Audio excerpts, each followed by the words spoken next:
Bienvenue à vous qui êtes rassemblés dans ce grand auditorium du Collège des Bernardins, mais aussi à toutes les personnes qui nous regardent sur écran géant dans le petit auditorium de l'autre côté de la salle.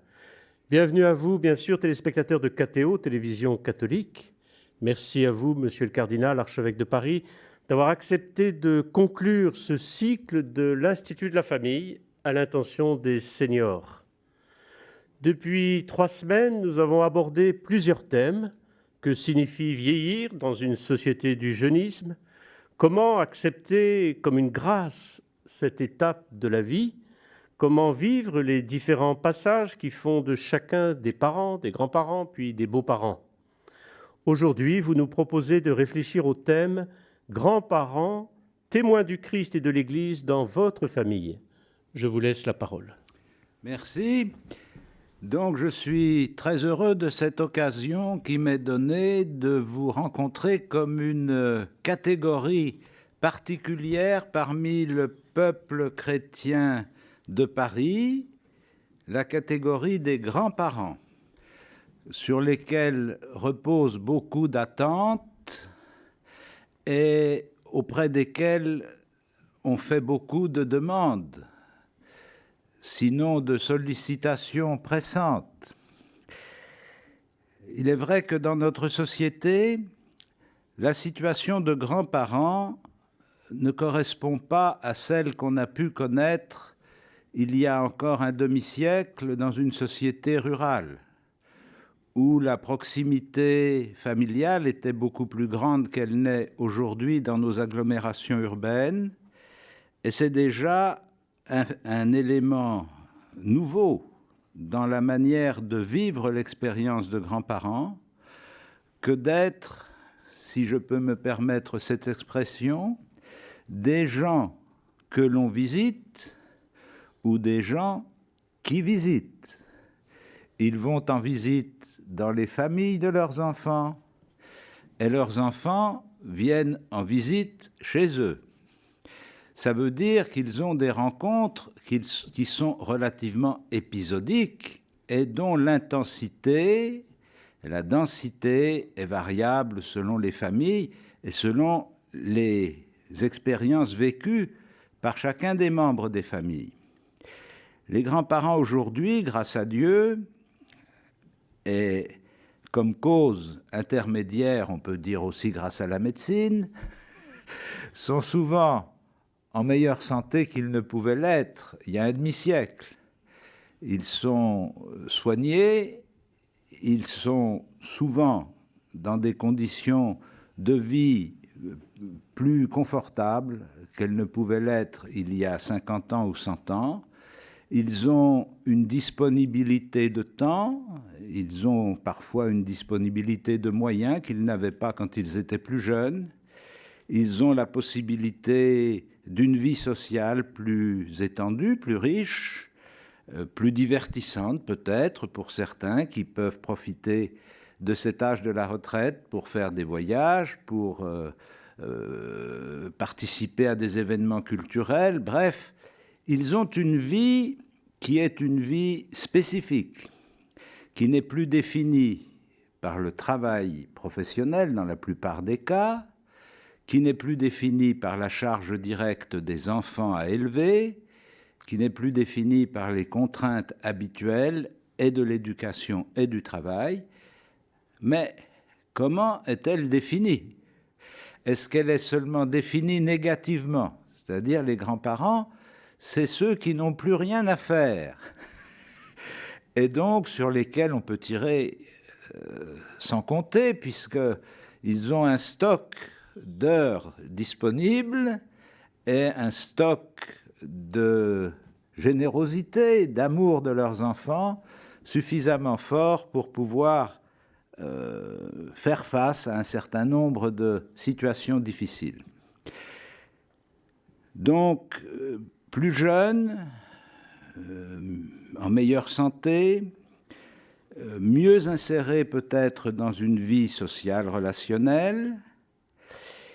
Ils sont aussi les parents des parents, comme dit précisément le nom de grands-parents. ils sont les parents de parents qui, eux, sont soumis encore à beaucoup de contraintes.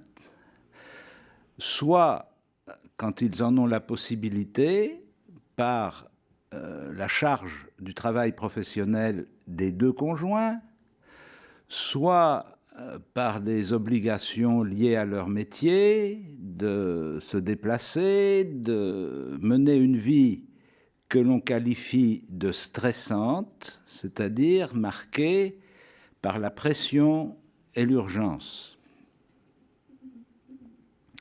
Ces parents, comme on le constate dans beaucoup de cas, doivent mettre en œuvre des prodiges d'ingéniosité pour que les obligations de leur vie ne laissent pas leurs enfants dans la solitude.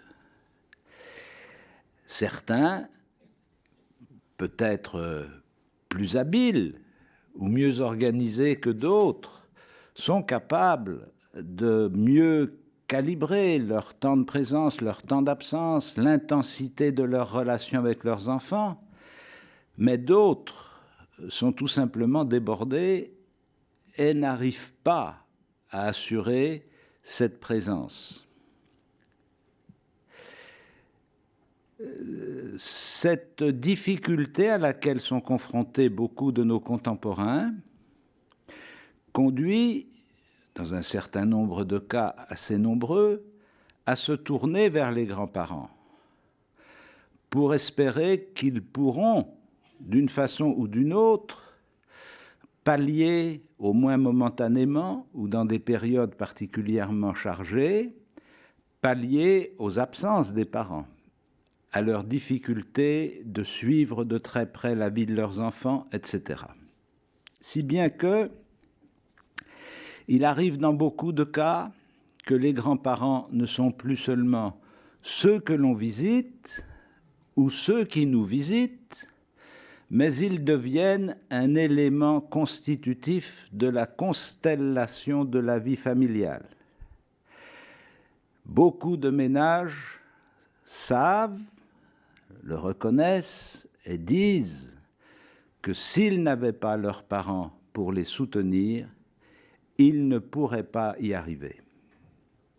Ce soutien prend des formes très diverses qui concernent quelquefois une aide pratique, financière, un soutien dans des passages difficiles de la vie professionnelle, une capacité de discussion, de dialogue, de réflexion, mais elle concerne principalement aussi la prise en charge de certains enfants ou des enfants à certaines périodes de leur vie, d'une façon qui n'est pas simplement un gardiennage professionnel, comme on peut en trouver à condition d'avoir les moyens de se le payer ou d'être dans un quartier où il est bien organisé, mais qui est fondé et nourri par une relation affective profonde des grands-parents à l'égard de leurs petits-enfants. Qu'est-ce que ces grands-parents peuvent apporter dans la vie familiale? Qu'est-ce qu'ils apportent dans la vie de leurs petits-enfants? Ils apportent des choses multiples et que je ne peux pas énumérer compte tenu de la différence des personnes et des situations. Mais ils apportent au moins un élément très important, c'est qu'ils inscrivent dans l'histoire de la famille que c'est une histoire qui porte au moins sur 3 générations. C'est-à-dire que la relation parent-enfant n'assume pas la totalité de la réalité familiale, mais qu'il y a une génération antérieure, et même quelquefois aujourd'hui, une deuxième génération antérieure, compte tenu de l'allongement de la durée de la vie. Et donc, ils font apparaître, pas par une théorie ou par des histoires qu'ils racontent, mais par leur existence, même par leur présence, ils font apparaître que la vie humaine s'inscrit dans une durée et que cette durée n'est pas limitée aux quelques années où l'on vit dans la cellule familiale, qu'elle a un amont de la cellule familiale et un amont diversifié, puisque par définition, au minimum, il y a 2 foyers de grands-parents, et quelquefois plus si certains ont fondé de nouvelles familles après un divorce. On se retrouve avec des lignées de 3 ou 4 foyers de grands-parents. Et donc, pour un jeune, ça veut dire ma vie s'inscrit dans une histoire qui n'est pas simplement papa, maman et moi, mais il y avait des gens avant, et ces gens d'avant, ils sont toujours présents, ils existent, et j'allais dire d'une certaine façon que leur durée et leur permanence n'est pas simplement une péripétie liée au progrès de la médecine, mais que c'est une chance pour l'existence d'un jeune de pouvoir découvrir qu'il y a dans la société humaine une succession de générations et que la durée en elle-même n'est pas une catastrophe, mais qu'elle peut être une chance. C'est maintenant un homme, une femme qui ont été les parents de mes parents et qui sont aujourd'hui le signe que l'amour qui unit les membres d'une famille est quelque chose qui traverse le temps, qui n'est pas instantané, mais qui se développe dans la durée et aussi qui assume, chacun comme il peut, selon les moyens dont il dispose, qui assume les transformations de l'existence. Voilà. On découvre qu'est-ce que ça veut dire que de devenir un adulte quand on voit son père ou sa mère dans leur relation avec leurs propres parents. À la manière dont le père et la mère sont parvenus à entretenir une relation adulte avec leurs parents, les enfants découvrent qu'ils ont eux aussi un chemin qui les conduit vers une maturité qui ne sera évidemment nécessairement pas la même, mais qui s'inscrit dans une durée et dans une histoire. Cette capacité de durée, et il faut bien le dire, puisque c'est un phénomène de notre temps, cette capacité d'avoir tenu dans la responsabilité conjugale et parentale, cette capacité de montrer qu'il est possible d'être fidèle et de trouver son bonheur dans une fidélité qui n'est pas sans difficulté, qui n'est pas sans accident, qui n'est pas sans heurts, mais qui est une réalité vécue et perçue. Et donc nous voyons peu à peu se dessiner le profil d'un rôle qui dépasse les capacités individuelles de chacun. C'est évidemment pas chacune ni chacun d'entre vous qui assume toutes ces dimensions, mais c'est le phénomène collectif de l'existence d'une première génération qui donne une densité et une gravité au lien familial et au lien conjugal. Pour les jeunes, ils découvrent à travers leurs grands-parents qu'il y a une manière de vivre qui n'est pas exactement celle de leurs parents. Elle n'est pas forcément contradictoire ou conflictuelle, mais elle est d'un autre genre. Et ils découvrent à travers l'expérience vécue de leurs grands-parents qu'il y a un certain nombre d'éléments de l'existence qui ne sont peut-être pas aussi prégnants dans leur propre famille, mais qui méritent qu'on y soit attentif. J'ai évoqué la fidélité, j'évoque plus exactement la capacité de dégager, à travers une existence moins compliquée que celle du temps professionnel, de dégager du temps pour les autres, de dégager une capacité de coopérer à des activités, de dégager une certaine générosité pratique, non seulement à l'égard des siens, mais aussi à l'égard des autres. Voilà. Ce que je dis là est porté d'une façon peut-être encore plus sensible à l'âge de l'adolescence, où pour un certain nombre d'enfants, les codes de fonctionnement de la vie familiale sont réfutés, puisque c'est comme ça qu'ils apprennent à devenir eux-mêmes, en contestant la manière dont leurs parents vivent, en mettant en cause par le frottement quotidien l'écart qu'il y a toujours entre ce que des parents voudraient transmettre comme valeur et ce qu'ils peuvent effectivement mettre en œuvre jour après jour. Et nous savons que l'adolescent est impitoyable sur ces incohérences entre les grands principes dont leurs parents font quelquefois état, et il ne faut pas leur reprocher d'en faire état, ce n'est pas parce qu'ils n'en feraient pas état que ça irait mieux, et puis ce qu'ils peuvent en vivre, ce qu'ils peuvent en mettre en pratique. Nous savons que c'est un processus à travers lequel se construit l'autonomie personnelle et la liberté personnelle. Mais ce processus, il peut être compensé par une autre approche qu'ils vont percevoir, non pas dans les frottements quotidiens avec leurs parents, mais dans des contacts moins fréquents, plus épisodiques, plus harmonieux, plus gratifiants, justement parce qu'ils sont épisodiques et qu'on peut prendre sur soi pendant 2, 3 jours, 4 jours, une semaine, un mois, pour que ça se passe bien, ce qu'on ne ferait pas toute l'année, et qu'on va trouver une certaine harmonie dans cette relation avec les grands-parents que l'on ne trouve plus forcément dans la relation avec les parents.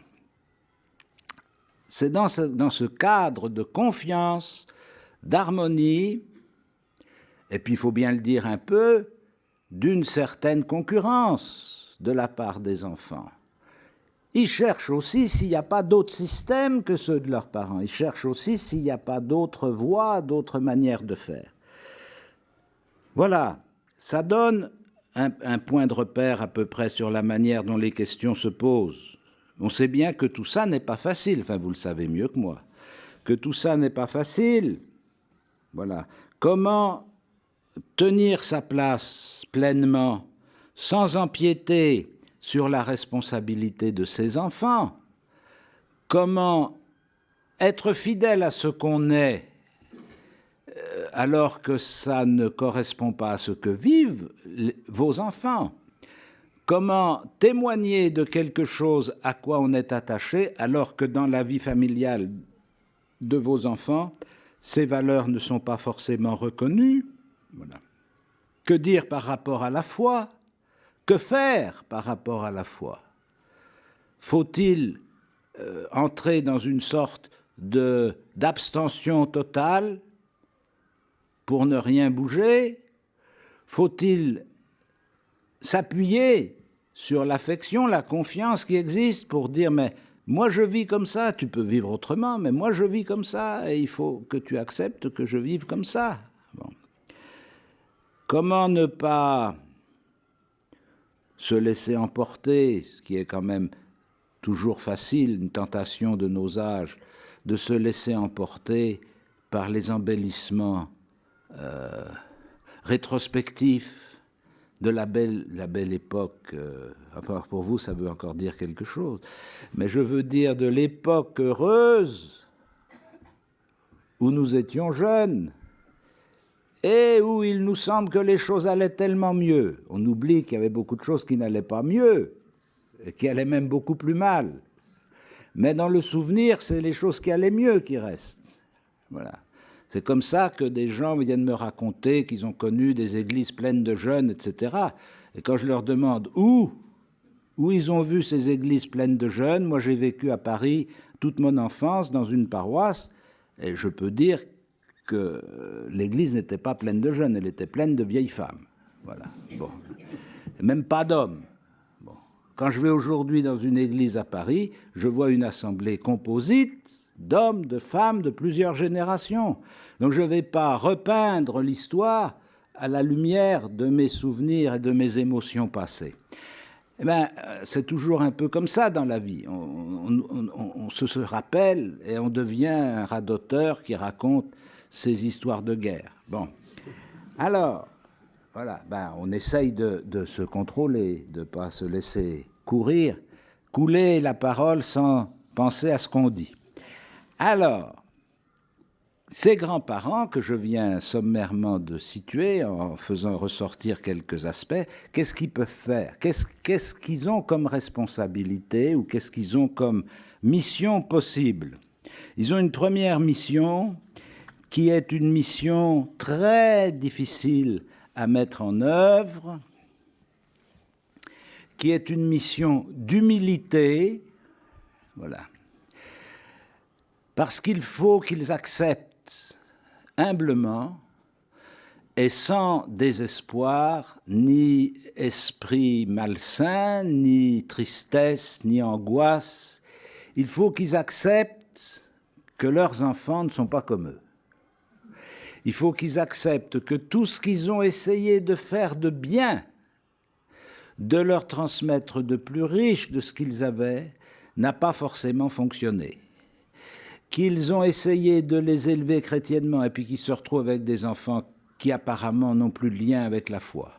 Qu'ils ont essayé de vivre honnêtement leur vie conjugale dans la fidélité et l'engagement de l'amour mutuel et qu'ils se trouvent avec des enfants qui ont divorcé et qui n'ont pas pu assumer cette situation. Il faut qu'ils acceptent d'avoir espéré qu'ils feraient ceci ou cela et ils n'ont pas fait ça, ils ont fait autre chose. Et donc, nous sommes dans une situation qui est perpétuellement sollicitée par une sorte de mauvaise conscience. Mais cette mauvaise conscience, elle n'est pas simplement individuelle, c'est pas simplement le constat de ce que vous n'avez pas réussi à faire dans votre famille. Ce que je voudrais vous faire comprendre, c'est que cette mauvaise conscience, elle est collective. C'est une mauvaise conscience de notre société qui perçoit qu'elle ne réussit plus à transmettre ce qu'elle croit ou ce qu'elle espère croire ou ce qu'elle voudrait croire. Car le système de transmission des conceptions de la vie et des valeurs n'est pas une crise particulière à telle famille qui aurait moins bien réussi que la famille de l'autre côté du palier, c'est une crise de notre société. Il suffit de regarder à quelles difficultés est confronté tout le système scolaire. Cette crise de transmission, elle touche les familles dans ce qu'elles ont de plus intime. Et il ne faut pas que vous vous laissiez culpabiliser par le fait que tout n'a pas réussi, ou plus exactement, que tout ne s'est pas passé comme vous auriez voulu que ça se passe. Parce qu'en fait, quand on dit que ça a réussi, c'est ça que ça veut dire. C'est-à-dire que les choses se sont passées comme on voulait. Le jugement final sur ce qui a réussi et qui n'a pas réussi, c'est Dieu et c'est à la fin, c'est pas nous. Bon. Et donc, c'est pas à nous de dire nous sommes des mauvais parents puisqu'on n'a pas réussi à faire de bons chrétiens avec nos enfants. Nous sommes pas un bon couple puisqu'on n'a pas réussi à transmettre le virus de la fidélité conjugale à nos enfants.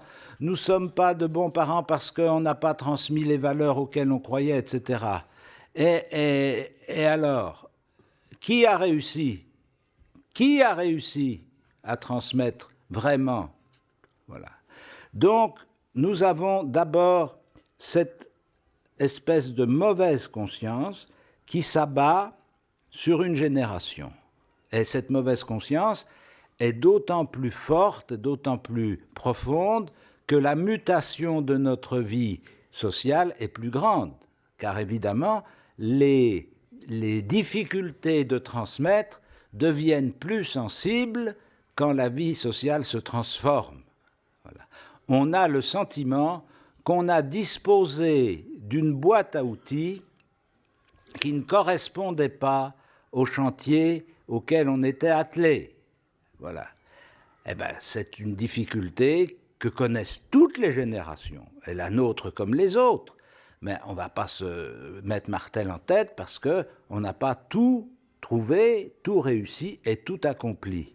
Et on ne va surtout pas projeter notre mauvaise conscience sur les suivants, en intériorisant secrètement le reproche de la tristesse que nous éprouvons, en nous disant « ils ne font pas ce qu'il faut ». Voilà. Et alors, nous nourrissons ce regret que nous n'osons pas dire et qui pourrit les relations. Donc, premier objectif, c'est d'arriver à assumer la limite que nous avons rencontrée, accepter que nous n'avons pas pu faire tout ce qu'il fallait, que nous n'avons pas tout réussi, et que Dieu nous demande d'assumer aujourd'hui la situation comme elle est, pas de la réécrire. Voilà. Il ne nous demande pas de retourner en arrière pour prendre le bon embranchement qu'on a loupé il y a 30 ans. Il nous dit, vous êtes aujourd'hui tel que vous êtes, vos enfants sont tels qu'ils sont, et aujourd'hui, ils vous aiment comme vous êtes, et ils les aiment comme ils sont.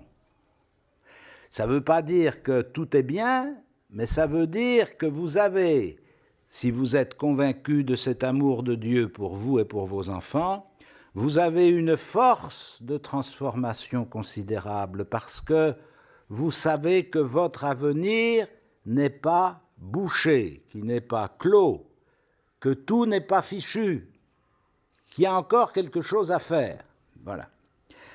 Alors, cette génération, la génération de vos enfants, puis la suivante, des petits-enfants, voilà, sont entrés dans une manière de vivre pratique, dans une manière de penser, de comprendre le monde. On a l'impression que ça n'a pas grand-chose à voir avec ce que nous pensions être l'essentiel. Voilà. Et ce sentiment d'étrangeté va accroître encore notre propre difficulté à transmettre. Ce mélange de culpabilité et de ressentiment est injuste et néfaste. Il est injuste parce que les historiens nous montreraient aisément qu'en bien des périodes de l'histoire, la même question s'est posée et qu'elle n'a pas été résolue forcément avec plus de bonheur qu'aujourd'hui.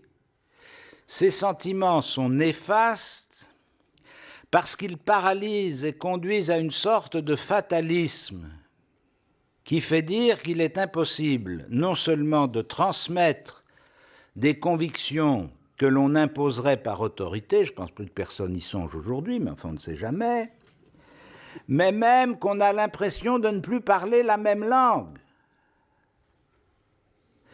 C'est une impasse parce que ça stérilise nos désirs d'aider ceux dont c'est la mission et la vocation d'être des pédagogues.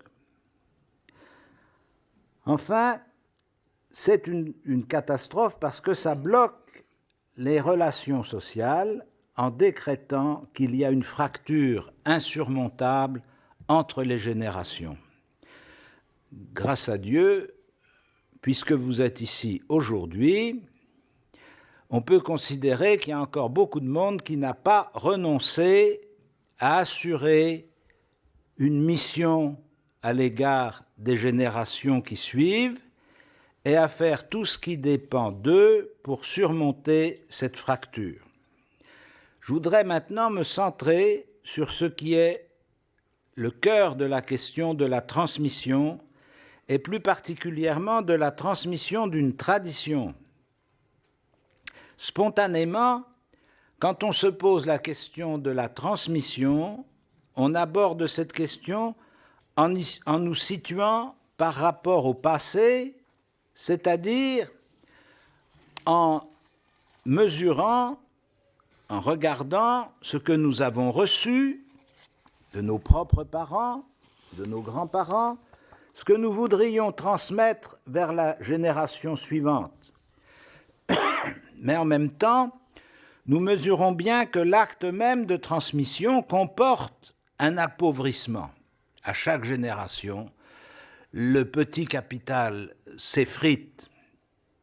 Il y a une perte en ligne, comme on dit.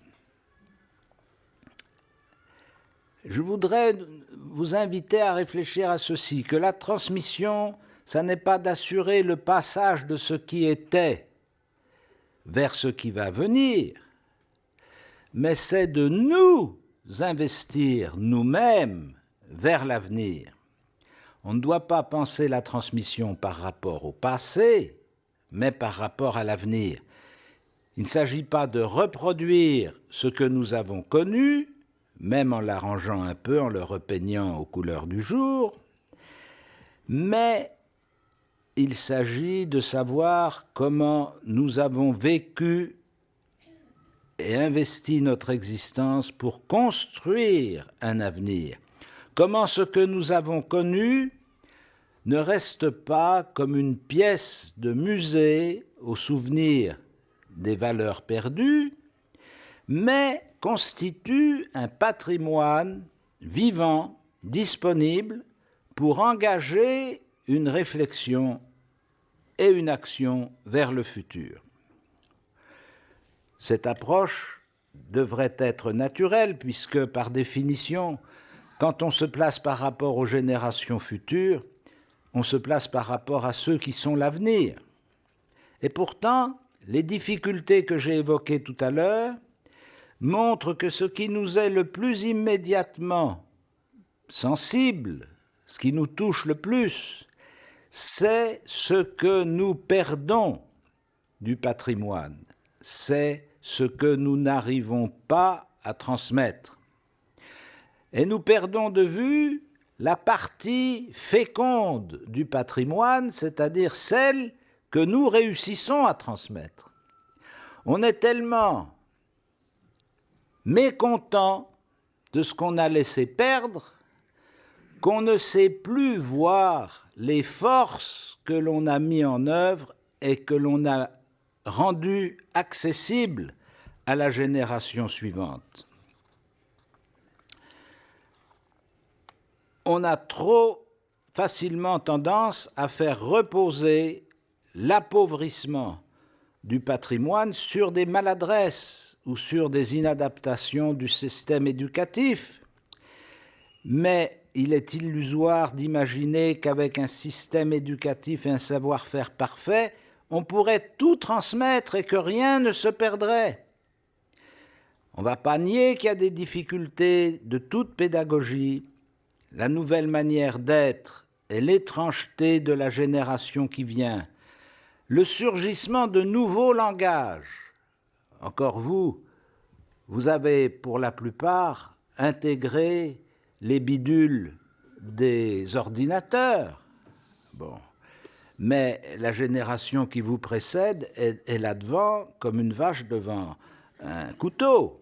Elle ne sait pas quoi en faire. Bon. Des nouvelles approches, de nouveaux modes de réflexion, dans tout ce que nous avons reçu, tel que nous sommes, avec l'histoire que nous avons, il nous faut nous efforcer d'identifier ce qui est en nous de l'ordre du patrimoine actif, ce que l'on est capable de mettre en œuvre, et ce qui est passif, congelé, rangé dans le placard des souvenirs. Et cet inventaire devrait nous permettre d'aborder de manière renouvelée les difficultés de la transmission et surtout de porter un regard différent sur notre manière de nous approprier ce que nous avons reçu. Est-ce que nous sommes simplement une courroie de transmission d'une génération à une autre, et on sait toujours, enfin plus exactement, les quelques-uns parmi vous qui ont réussi à faire des études de physique savent toujours que dans la transmission d'une force par un système de courroie, il y a une perte. Bon. C'est inéluctable. Il n'y a pas de transmission absolue. Y compris dans la transmission électrique, on sait très bien qu'on n'a pas la même énergie à la sortie qu'à l'entrée. C'est inéluctable. Bon. Mais s'il y a une perte dans ce qui peut être transmis, c'est pas simplement à cause du passage d'une génération à la suivante, c'est aussi à cause de la manière dont nous l'avons reçu de la génération précédente. C'est-à-dire comment nous nous sommes vraiment appropriés pour nous personnellement ce que nous avons reçu, comment nous en avons fait un élément constructif de notre expérience, et donc comment nous le rendons disponible à la génération qui suit.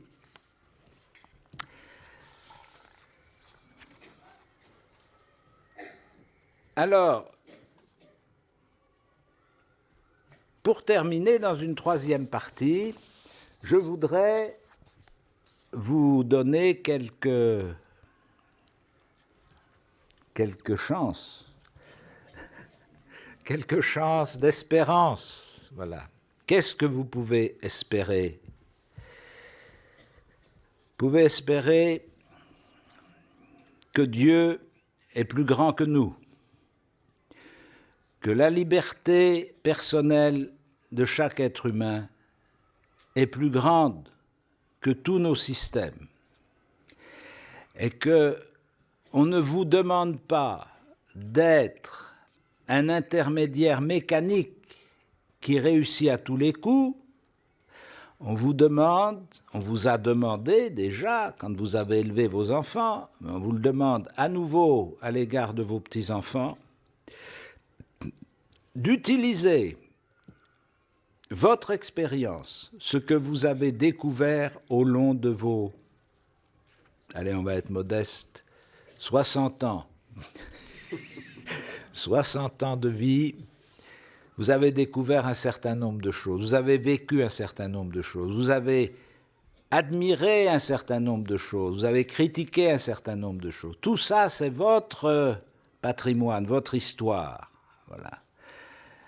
L'éducation, c'est pas de bazarder tout ça sur les épaules des suivants, ni de le mettre au placard comme si ça servait à rien. L'éducation, c'est que vous soyez capable de partager et d'encourager des plus jeunes à découvrir leur propre liberté dans le monde dans lequel nous vivons. Vous avez vécu dans un monde qui avait ses contraintes, ses entraves à la liberté humaine. Les jeunes d'aujourd'hui vivent dans un monde qui a ses contraintes et ses entraves qui ne sont pas les mêmes. Voilà. Prenons un exemple simple.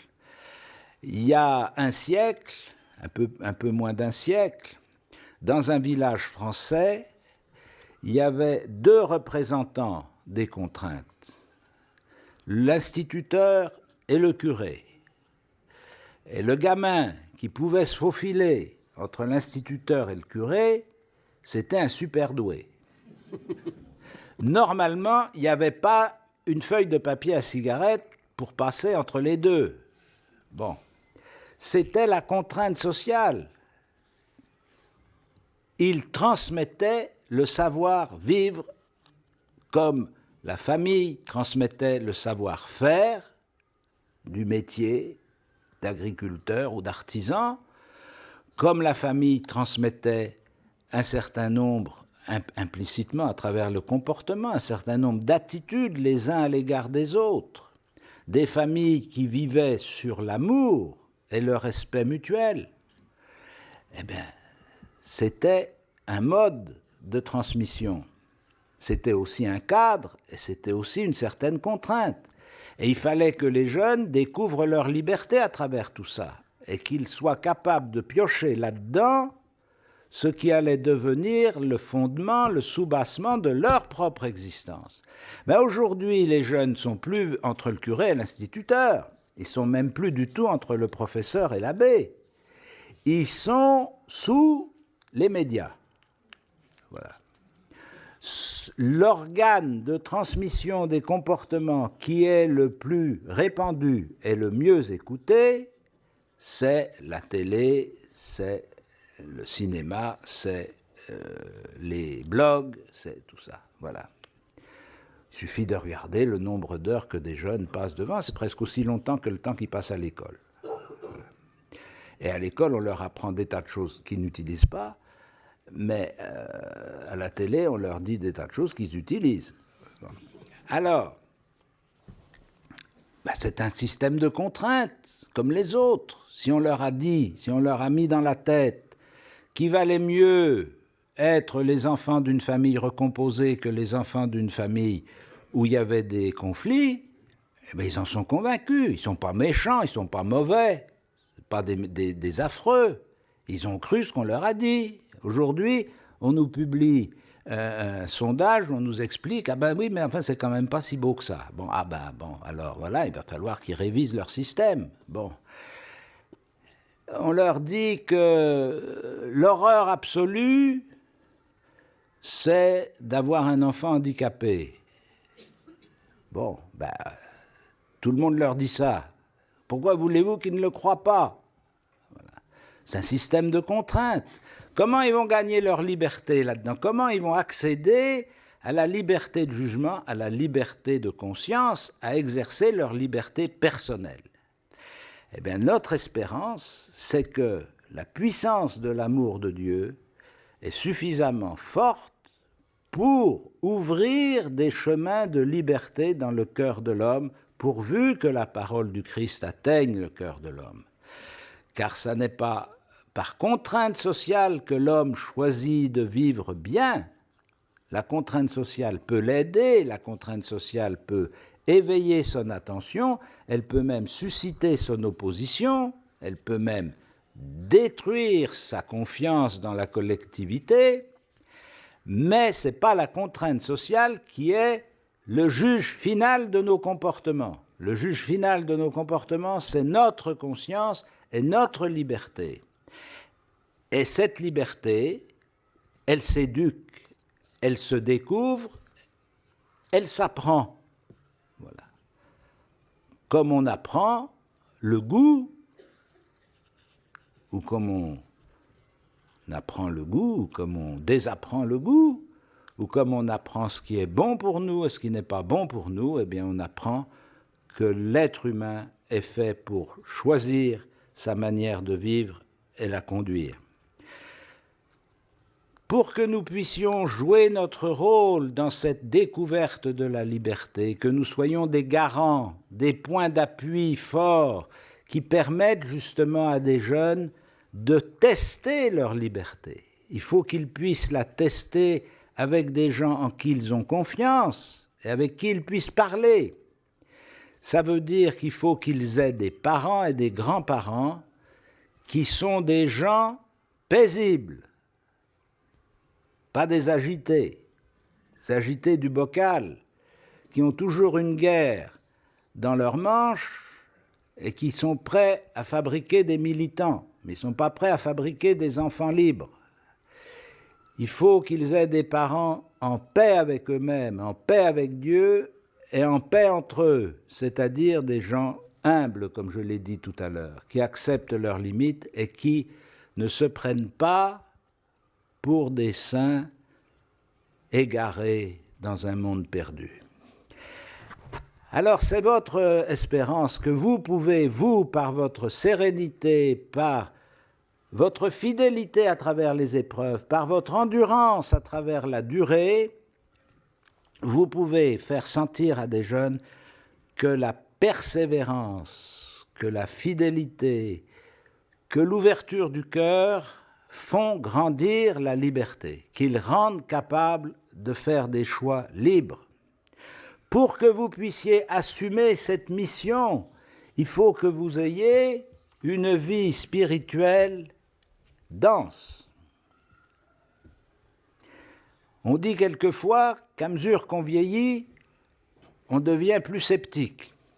Alors j'espère que ce n'est pas votre cas, moi ce n'est pas mon cas, mais il paraît qu'il y a des gens qui, quand ils atteignent le vieil âge, trouvent que tout se vaut et que finalement, toutes ces histoires qu'on a faites pendant notre vie, c'était bien inutile.